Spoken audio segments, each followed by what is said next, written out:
स्वामी आशुतोष जी ने अपनी स्विस नागरिकता त्याग दी और भारत को अपना घर बना लिया। महर्षि के साथ सीखने और काम करने के जीवन काल के बाद उनकी यात्रा हिमालय में अन्नमयी आश्रम के निर्माण में परिणत हुई, जो वेदों की शाश्वत ज्ञान को संरक्षित और साझा करने के लिए समर्पित है। लेकिन यह यात्रा आसान नहीं थी। उन्हें छोटे गांवों में जाकर छात्रों को इकट्ठा करके और पेड़ों की छाया में उन्हें पढ़ाना शुरू करना पड़ा। आज सवाल यह है कि स्वामी जी जैसे विदेशी को उत्तराखंड में वैदिक ज्ञान को संरक्षित करने के लिए स्थानीय समर्थन कैसे मिला। हमारे साथ जुड़ें जब हम भारतीय ऋषियों द्वारा स्वामी आशुतोष जी के हिमालय आगमन के बारे में की गई रहस्यमय भविष्यवाणियों को सुनते हैं, जो हमारे स्थानीय टीएम सिटी शिक्षक उत्तराखंड की श्रीमती भगवती बिष्ट जी के शब्दों के माध्यम से प्रकट होती हैं। हम यह भी जानेंगे कि ये भविष्यवाणियां कैसे काम करती हैं। भगवती बिष्ट जी स्वामी जी के मिशन की शुरुआत से ही उनकी दृढ़ समर्थक रही है। आज हम उनकी आंखों से कहानी सुनते हैं, उनके यात्रा का दिल से बयान और वह दिव्य उद्देश्य जो उन्हें हिमालय लाया। मैम, जब आप पहली बार स्वामी जी से मिली और स्वामी जी ने थोड़ा सपोर्ट के लिए आपसे सहायता मांगी, तो आपका क्या उसमें उत्तर था? आप किस तरीके से जुड़ी और किस तरीके से आपने पूरे, इवन आपके जो लोग थे सपोर्ट करने वाले, उन्होंने किस तरीके से स्वामी जी को एक्सेप्ट किया और फिर उनको सपोर्ट करना, उनका जो संकल्प था उसमें अपना योगदान देने की आपने ये कोशिश की बाद में, तो ये क्यों हुआ? ये सब जो स्टोरी है, थोड़ा बैक स्टोरी हमको थोड़ा समझाइए। ये बैक स्टोरी मैं आपको समझाऊंगी, क्योंकि जब 1998 में आशुतोष जी के साथ हमने ध्यान का शिविर किया था, तो उस ध्यान के शिविर में हमारी प्रथम मुलाकात हुई थी। उसके तुरंत second day third day checking में मेरे पास वहाँ से इंफॉर्मेशन आई कि आप सिद्धि शिक्षक के लिए चुनी गई हैं, तो आप सिद्धि शिक्षक बनने चले आए। तो आशुतोष जी से मैंने जब बात करी तो उन्होंने कहा ये तो बहुत ही अच्छा अवसर है, और लक्ष्मण सिंह बिष्ट जी भी हमारे साथ थे। तो उन्होंने कहा इतना अवसर हमें तो आज तक मिला नहीं, और आप बहुत लक्की हैं कि आपको इतनी कम उम्र में और इतने कम समय में आप सिद्धि शिक्षक के लिए चुनी गई हैं, तो आपको कोर्स करने जाना है। मैं कोर्स करने चली गई। जब मैं वहाँ से आई तो पहला सिद्धि के लिए आशुतोष जी ने और डॉक्टर लक्ष्मण सिंह बिष्ट जी ने एक ग्रुप तैयार किया था नैनीताल में। नैनीताल में ग्रुप तैयार किया था, तो मैं नैनीताल में गई और नैनीताल में हमने उस ग्रुप को सिद्धि सिखाई और प्रति हफ्ते जाके सिखाई। तो बहुत अच्छा ग्रुप रहा वो हमारा।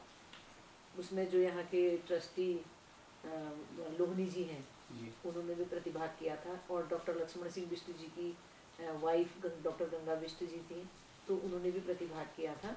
तो हमारी मुलाकात हो गई और आशुतोष जी हमारी टीचिंग से संतुष्ट थे, काफ़ी खुश थे। तो उसके बाद हम वेद विज्ञान भवन के इंचार्ज रहे हैं, तो हम अपने काम में बिजी हो गए, और आशुतोष जी एक नई परिकल्पना में आगे कि वैदिक विश्व प्रशासन की कैसे हम आगे इसको बढ़ाया जाए। तो एक दिन महर्षि विद्या मंदिर में ये प्रोग्राम एनुअल फंक्शन के लिए मेरे ख्याल से आए थे, तो उसके बाद ये वेद विज्ञान भवन में आए, तो वहाँ की रूपरेखा को देख के भी ये थोड़ी सी इनको प्रसन्नता हुई।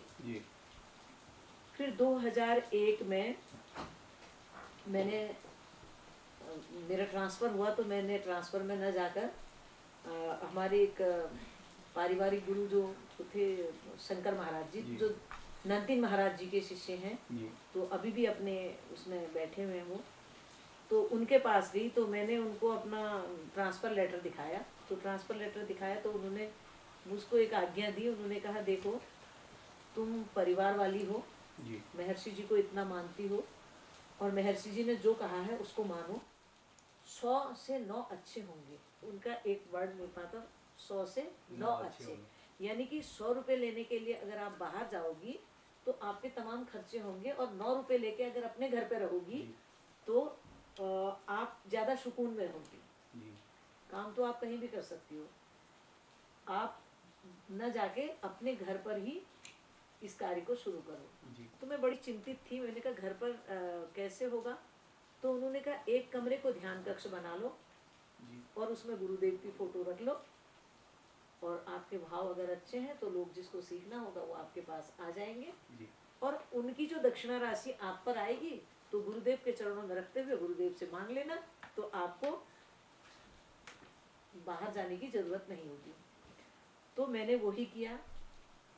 19 जून 2001 में मैंने अपने घर में गुरुदेव की फोटो अपने कमरे में रख दी। मैं रूपनगर में रहती हूँ, जी हल्द्वानी में।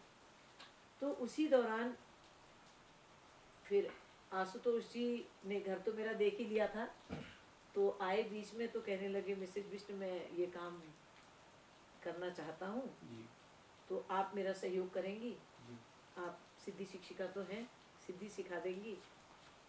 तो मैं थोड़ी सी उसमें रही, कंफ्यूजन में रही कि मुझे क्या कहना चाहिए, क्योंकि उससे पहले हमने पंतनगर यूनिवर्सिटी में होम साइंस डिपार्टमेंट में एक भावातीत ध्यान का कैंप लगाया था, जी जिसमें आशुतोष जी दिल्ली से आए थे। और दिल्ली से आने के बाद मेरे घर में रुके थे। घर में रुकने के बाद ये मुझे रोज, हम वहाँ हमारे घर से ही पंतनगर यूनिवर्सिटी हम जाते थे, तो जब हम जाते थे सवेरे जी वहाँ पर 6 बजे हमें पहुँचना होता था। तो मेरा इलाका जो है वो थोड़ी सी ग्रामीण क्षेत्र था, अब तो शहरी क्षेत्र हो गया। तो वहाँ लोग मुझसे कहने लगे तुम सुबह सुबह एक अंग्रेज के साथ कहाँ जाती हो? तो कोई अंग्रेज तुम्हें लेके चले जाता है। तो हमने फिर उनको बताया कि हम एक ध्यान सिद्धि शिक्षिका है और तब मैं उनके साथ जाती हूँ। तो मुझे कभी कभी ऐसा लगता था कि कहीं लोग मुझ पर कुछ गलत लांछन या कुछ ना लगाएं। तो मैं आशुतोष जी ने जब मेरे से कहा, तो मैंने आशुतोष जी से कहा आशुतोष जी मैं बहुत व्यस्त हूँ और मैं एक स्कूल में, छोटे स्कूल में काम करने लग गई थी, टीचिंग करती थी और सुबह शाम जो लोग आते थे उनको ध्यान सिखा देती थी। तो मैंने कहा मैं बहुत व्यस्त हूँ, और मैं इतनी व्यस्त नहीं थी, मैं सोचने के लिए वो हो रही थी कि मैं अपने परिवार वालों से भी पूछ लूँ कि मुझे ये जाना चाहिए या नहीं चाहिए, क्योंकि आप जागेश्वर और इन्होंने कहा मैंने जगह जगह सेंटर खोले हैं, क्योंकि वैदिक विश्व प्रशासन एक सपना महर्षि जी का है, जिसमें मैं बहुत तन्मयता से लगी हुई भी थी। तो मैं उस दिन प्रति सोमवार हुआ करता था, प्रति सोमवार को मैं शंकर महाराज जी के आश्रम में भजन करने जाती थी, क्योंकि मैंने एक वहाँ पर वो कर लिया था, क्योंकि शंकर महाराज जी को ये अच्छा लगता था कि ये काम अच्छा करती है। तो उन्होंने जो एक हॉल था, तो उन्होंने कहा ये हॉल हम भगवती को देते हैं, क्योंकि ये आध्यात्मिक काम करती है। शंकर महाराज जी के बारे में शंकर महाराज जी न्यंतिन महाराज जी के शिष्य हैं, और उन्होंने उनको अपने बाद अपनी पदवी उनको दी है। पूरा जब उन्होंने 1984 में शंकर महाराज जी, हाँ सामखेत और हल्द्वानी 2 जगह। तो फिर मैं सोमवार को वहाँ गई थी, तो महेंद्र सडंगी एक आचार्य जी थे, तो आशुतोष जी ने उनको फिर भेजा कि आज फिर लास्ट बार भगवती मैडम से फिर पूछ लीजिए एक बार, नहीं तो मुझे दक्षिण भारत से कोई टीचर बुलाना पड़ेगा, उत्तर भारत पे मुझे विश्वास नहीं है, पता नहीं क्यों ऐसा रहा। तो महेंद्र सडंगी जब मेरे घर पे गए, तो घर वालों ने उनको मंदिर का एड्रेस बता दिया कि इस वक्त वो वहाँ मिलेंगी। तो जैसे मैंने वहाँ पर गई, तो महेंद्र सडंगी पीछे से नॉक करे कि मैडम मैडम, तो मैंने पूछा, तो उन्होंने कहा स्वामी जी ने आपसे उत्तर मांगा है। और उसके पहले दिन भी मैंने महाराज जी के पास जब मैं गई थी, तो महाराज जी से जब मैंने पूछा कि महाराज जी आशुतोष जी मुझसे बार बार कहते हैं कि आप सिद्धि शिक्षिका के लिए आप यहाँ आओ, और मैंने संस्थान में जाना छोड़ दिया, ट्रांसफ़र में मैं गई नहीं, तो मुझे क्या करना चाहिए? और एक फॉरेनर्स हैं वो, और उनके साथ जाने में मुझे कभी कभी संकोच भी होता है कि मैं अकेले उनके साथ सफ़र करती हूँ तो लोग 10 बातें भी करते हैं। तो उन्होंने कहा जिस आत्मा को तू विदेशी मान रही है वो आत्मा इंडियन है, तो आपने काम करना है महर्षि जी का, आपको जो ज्ञान मिला है उसका प्रचार प्रसार करना आपका दायित्व बनता है, और गुरु परंपरा को आपने अपने घर में प्रतिष्ठित कर लिया है, तो आप उनके साथ काम करो। और मैंने वही महेंद्र सडंगी को बोल दिया कि महेंद्र स्वामी जी से बोल दो कि मैं आपके साथ काम करूंगी, आप जितनों को ध्यान सिखाएंगे मैं आपके साथ उन बच्चों को सिद्धि सिखाने के लिए आपके साथ चलूंगी। अब हुआ क्या, फिर हम जब फील्ड में जाते थे, स्वामी जी बहुत तेज गाड़ी चलाते थे, मुझे डर भी लगता था, बीच बीच में कहते रहते थे इंश्योरेंस है इंश्योरेंस है।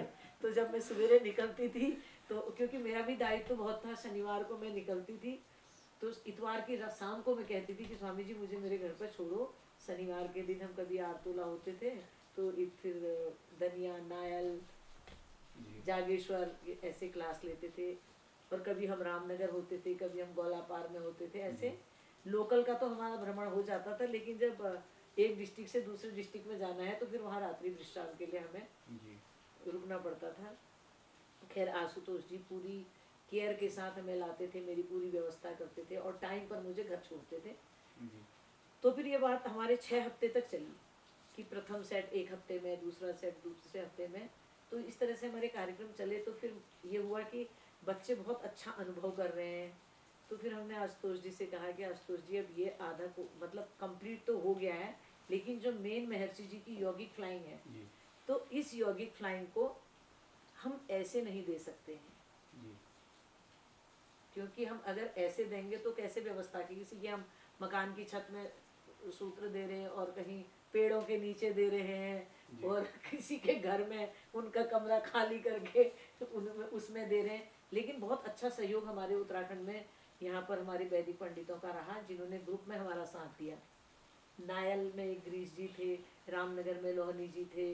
तो इस तरह से कई वो लोग सपोर्ट भी करते थे हमें कि हम जब जा रहे हैं तो आशुतोष जी हैं, मैं तो लोकल से हूँ, तो वो लोग हमारी खाने की व्यवस्था भी कर देते थे। वहाँ आशुतोष जी उस पहाड़ी खाने का काफ़ी आनंद भी लेते थे, भटलिया और उसमें। तो ये बात हुई। तो फिर आशुतोष जी ने कहा ये कैसे होगा, मेरे पास तो कोई जगह ही नहीं है, क्योंकि आरतोला में कुछ था नहीं, और इतना जब हम लाएंगे तो कहाँ से लाएंगे उसमें यौगिक फ्लाइंग के लिए, तो गद्दे वगैरह की पूरी व्यवस्था। एक क्वेश्चन बस इसमें आता है कि यौगिक फ्लाइंग के बारे में एक लाइन बता सकें कि यौगिक फ्लाइंग क्या है? यौगिक फ्लाइंग क्या है कि जब हम ध्यान करते हैं जी। तो शून्य स्तर पर हम जाते हैं। जी।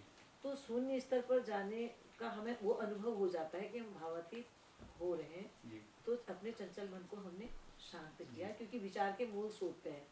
तो मैं कितना शांत हूँ, मेरा अंदर सोचने की प्रक्रिया कितनी पावरफुल हुई है, वो हमें सिद्धि के सूत्र बताते हैं। तो ये एक सिद्धि का एक पार्ट है। हाँ, सिद्धि का एक पार्ट है। तो जिसमें हम अपनी चेतना के गुणों को विकसित करते हैं। चेतना के गुण विकसित हुए हैं, वो प्रॉपर स्टेप बाय स्टेप वो कार्यक्रम चलता है। तो यौगिक फ्लाइंग हमें ये बताता है कि हमने जो अपना अंदर परिशोधन किया है, अंदर जो हमारे इंजन है, वो क्या वास्तव में सही कार्य कर रहे हैं, वो प्रैक्टिकल देता है। तो वो यौगिक फ्लाइंग है कि जो हमने सोचा तो क्या हुआ। तो ये इसके लिए हमें कुछ व्यवस्था चाहिए होती है कि हमने इतना बड़ा ग्रुप, और ग्रुप में ये चीज़ बहुत अच्छी होती है। तो आशुतोष जी ने कहा अब ये तो आप अपने शंकर बाबा से पूछ लो। तो ये कैसे होगा, ये शंकर बाबा से पूछ लो। तो ठीक है, मैं शंकर बाबा के पास गई। आज उनको मैंने शंकर महाराज जी से पूछा कि महाराज जी हम इस तरह से आपने मेरे को काम करने के लिए परमिशन दी थी, तो अब एक समस्या आ गई है कि आशुतोष जी के पास तो कोई ऐसी जगह है नहीं, और कार्यक्रम हमने कर लिया और अब उसको एक साथ हमने इकट्ठा करना है, और क्या आप हमें अपना हॉल दे सकते हैं? तो आज तो उन्होंने बोला कि जनवरी है, जनवरी में तो मैं शामखेत चला जाता हूँ और आप इस हॉल को कर सकती हैं, और इसमें अच्छा ही आप काम कर रही हैं। तो इस अच्छे काम में अब इसकी साफ सफाई और इसकी जिम्मेदारी सब आपकी होगी, और आप इतना इस कार्यक्रम को करिएगा। फिर 14 जनवरी को हमने वहाँ जनेऊ भी करवाना होता था। तो ठीक है, हमें वो आश्रम मिल गया। तो यहाँ से 130 बच्चे हमारे इकट्ठा थे, और बहुत सारे जितने भी आचार्य जी लोग थे, वहाँ हमने कार्यक्रम शुरू किया 3 जनवरी से। 3 जनवरी थी हमारी वहाँ कार्यक्रम। तो हमने वहाँ कार्यक्रम शुरू करा। फिर 1 हफ्ते तक जो हमने अभी तक सिखाया था उसकी प्रैक्टिस करी। 10 दिन के लिए हमने वो किया, और उसके बाद हमने उनको यौगिक फ्लाइंग के सूत्र की बात करी। लेकिन जब हम उस दौरान हमारा एक बहुत व्यवस्थित कार्यक्रम होता था कि मॉर्निंग में बच्चे वेदोच्चारण कर रहे हैं अपना, मतलब उस वक्त 14-15 बच्चे हमारे आश्रम में थे। आश्रम में 14 बच्चे थे, और शिष्य भक्त जो थे वो अचानक से वहाँ आए। तो वो बोले ये क्या हो रहा है यहाँ, ये कितने क्या, ये 130 बच्चे तो नहीं है। तो हमने कहा कौन लेके आया? तो मैं उनके पास गई, मैंने कहा मैं लेके आई। मेरे आज भी रोंगटे खड़े हो रहे हैं उस बात को देख के। मैं लेके आई। तो बोले 130 है क्या ये बाल बटुक? तो हमने कहा हाँ। तो मैंने कहा क्यों? तो वो बोले कि ये तो मुझे 25 साल पहले नरदिन महाराज जी ने बताया था कि यहाँ पर कुछ ऐसा होगा कि कोई संत आएगा और इतने बच्चों को लेके आएगा। तो हमने कहा कहने कौन संत है? हमने कहा तो वो तो ये है संत। तो वो नतमस्तक होके चले गए वहां से। तो तब उन्होंने बताया कि एक गेहूं का खेत हुआ करता था, तो यहाँ पर नरदिन महाराज जी ने मुझे ये जगह दिखाई थी कि ये होगा। तो फिर 2 साल हमने वहाँ पर शिविर किया और उस वक्त की जो यौगिक फ्लाइंग थी वो एक अद्भुत थी। वो अनुभव जो था कि एक अद्भुत अनुभव था, जहाँ पर 25 सालों से मेडिटेशन सिद्धि का प्रोग्राम किए हुए लोगों ने वहाँ पर यौगिक फ्लाइंग का अनुभव किया। और वहीं पर हमें जयदत्त कांडपाल जी वो कहते थे कि वहीं पर फिर उस प्रोग्राम को देखने के लिए, क्योंकि बहुत एक फैल गया था कि हल्द्वानी में सिद्धेश्वर महादेव मंदिर है, सिद्धेश्वर, तो वहाँ पर इस तरह से लोग आए हैं और पत्रकार आने लगे, पत्रकार पूछने लगे। हमारे पास इतना टाइम नहीं होता था कि हम पत्रकार को दें। एक बार तो दैनिक जागरण के गणेश जोशी जी पत्रकार वहाँ पर आए, मुझे याद भी है उनका नाम। तो वो कहने लगे कि आप पोस्ट बना देंगे कि आप मॉर्निंग में क्या कर रहे थे। हम लोग खाना खा रहे थे, तो आशुतोष जी ने कहा अगर आपने फ़ोटो खींचनी है तो ये जो खाना खा रहे हैं इन बच्चों की फ़ोटो खींच लीजिए, पोज बना के यहाँ पर कोई कार्यक्रम नहीं होता है, क्योंकि अगर आपको फ़ोटो लेनी है बच्चों की मेडिटेशन की तो मॉर्निंग में आप आइए जिस वक्त ये है। तो वो बहुत प्रभावित हुए कि देखिए बिना शोशेबाजी के, बिना किसी दिखावे के यहाँ पर इस तरह से कार्यक्रम हो रहा है। तो फिर बाद में वो भी सपोर्ट करने लगे हमको। तो ये जो घटना हुई ये आपके विश्वास को इसने बहुत इसने और मजबूत किया, और हम मजबूत किया, साथ में घर वालों ने सपोर्ट किया, फिर पब्लिक ने सपोर्ट किया। तो आज भी जब हम कहीं इस कार्यक्रम को करते हैं तो एक जो सम्मान ही हमें गुरुदेव ने दिया है, और वरना हमारी कोई ये नहीं होती है कि हमें समाज में कैसे सम्मान देने वाले सब वो हैं। बस हम कर्म अच्छे करें तो ये कुछ हमारा प्रारब्ध होगा कि हम मिले, और हम एक महर्षि जी के सपने को साकार करने के लिए वो है, और हमेशा गुरुदेव के आभारी रहते हैं कि यही कहते हैं कि हमें शक्ति मिले और हम और अधिक से अधिक लोगों के बीच में जाके इस कार्यक्रम को करें। और आपका तो सहयोग पूरा ही है। एक चीज़ हम इससे सीख सकते हैं कि देखिए ठीक है, 25 साल पहले नंदन बाबा ये बोल रहे थे कि ये चीज़ हो जाएंगे। मतलब अब ये प्रश्न भी पूछ सकते, सब चीज़ फिक्स्ड है, हर एक आदमी की काम सब ये होते, ये सब डिटर्मिन्ड है। मतलब इसके संबंध में ये समझता हूँ कि ठीक है, ये भविष्यवाणी नंदन बाबा बोल रहे थे, और महर्षि को बोले सब चीज़ फिक्स्ड है टू गेट रीफिक्स्ड। मतलब यदि तो आप कुछ काम कर रहे हैं और इस काम आपकी काम है, मतलब क्योंकि एक डिवाइन प्लान है, और या आप इससे स्वीकार करते हैं तो देन आप सपोर्ट मिलते हैं, तो देन असंभावित चीज़ संभव हो जाता है, पॉसिबल हो जाते हैं। और यदि तो आप अपनी रास्ते में नहीं है तो देन प्रकृति आपको बताएंगे किसी तरफ से कि तो से विरोध होते, प्रॉब्लम्स होते हैं। तो यदि तो जो भी आप कर रहे हैं इस आप प्रॉब्लम्स मिल रहे हैं, तो देन दो कारण हो सकते हैं। यदि तो शॉर्ट प्रॉब्लम्स हैं तो देन ये भी हो सकते हैं आपकी पुराना वाले बिल पे कर रहे कारण, जो भी आप कुंडली में देख सकते हैं। दूसरी चीज़ ये हो सकता है कि प्रकृति आपको बोलने कोशिश करते हैं कि तुम गलत की तरफ से जा रहे हैं, ये तुम्हारा रास्ता नहीं है। सो देन आप रास्ते दिन मिलने है कि आप, क्योंकि हम सिर्फ एक कारण से इस दुनिया में हैं, ये आनंद फैलाना और आनंद फैलाना अपने भी। यदि तो हम खुश नहीं है, तो हम आनंद नहीं लग रहे हैं, हम आनंद न फैलाते, तो कुछ चीज़ तो हम गलत कर रहे हैं। सो लेकिन इस पूरे खान ये चीज़ में, क्योंकि मैं इतना छोटा लग रहा था, मैं प्रकृति की हाथ में एक टूल है, एक यंत्र है कि ये चीज़ है तो होता है। तो विश्वास भी तो बहुत ज़्यादा जरूरी है स्वामी जी, कि अगर एक रास्ता में आपको दिक्कतें आ रही हैं तो आपको ये विश्वास होना चाहिए कि दूसरा रास्ता भी है जो कि आप ले सकते हो और जो आपके धर्म के साथ में।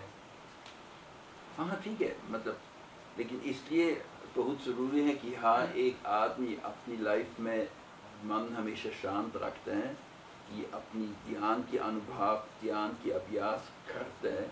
यदि तो हम ये करते, जैसे हम कोई मशीन में कभी कभी हम रीसेटिंग करते, ये ध्यान एक रीसेटिंग है कि हम रूट में जा रहे हैं, दिन सब चीज़ सरल हो जाएंगे।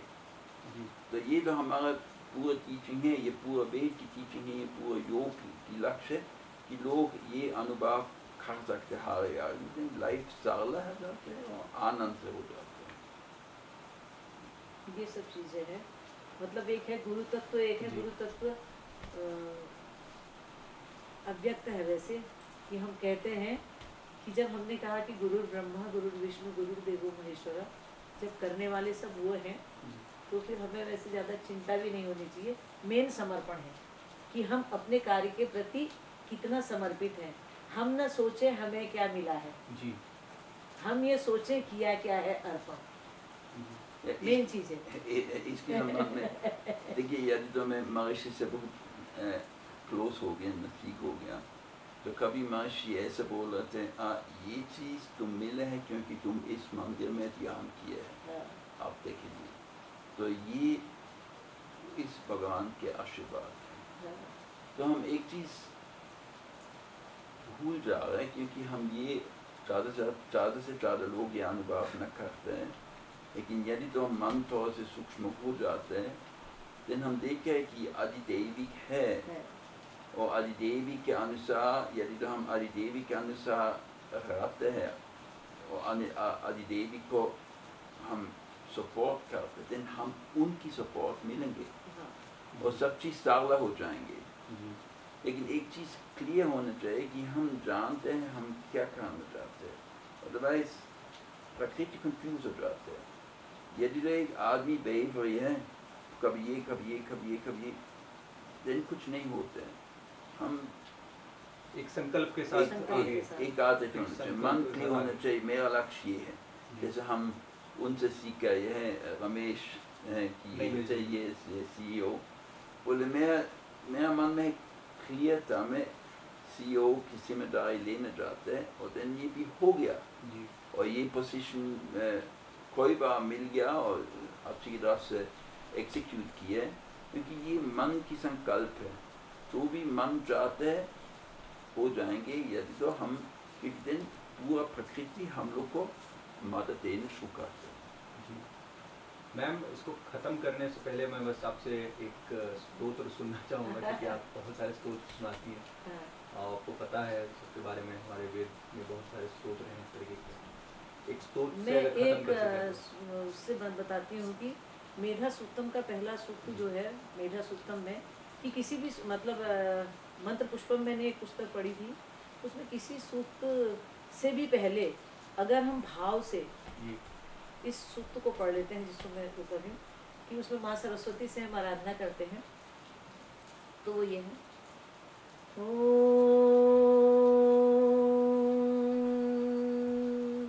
यश्छन्दसां वृषभो विश्वरूपः छन्दोभ्योऽध्यमृतात् संबभूवः समेन्द्रो मेधया स्पृणोतु अमृतस्य देवधारणो भूयाशं शरीरं मे विचर्षणं जिह्वा मे मधुमत्तमा कर्णाभ्यां भूरिविश्रुवं ब्रह्मणः कोशोऽसि मेधया पिहितः श्रुतं मे गोपाय। ॐ शान्ति शान्ति शान्तिः। धन्यवाद। इसी से हम इसका समापन करेंगे, और इतने अच्छे डिस्कशन के लिए हम आपको धन्यवाद देना चाहते हैं। जय गुरुदेव। Thank you there.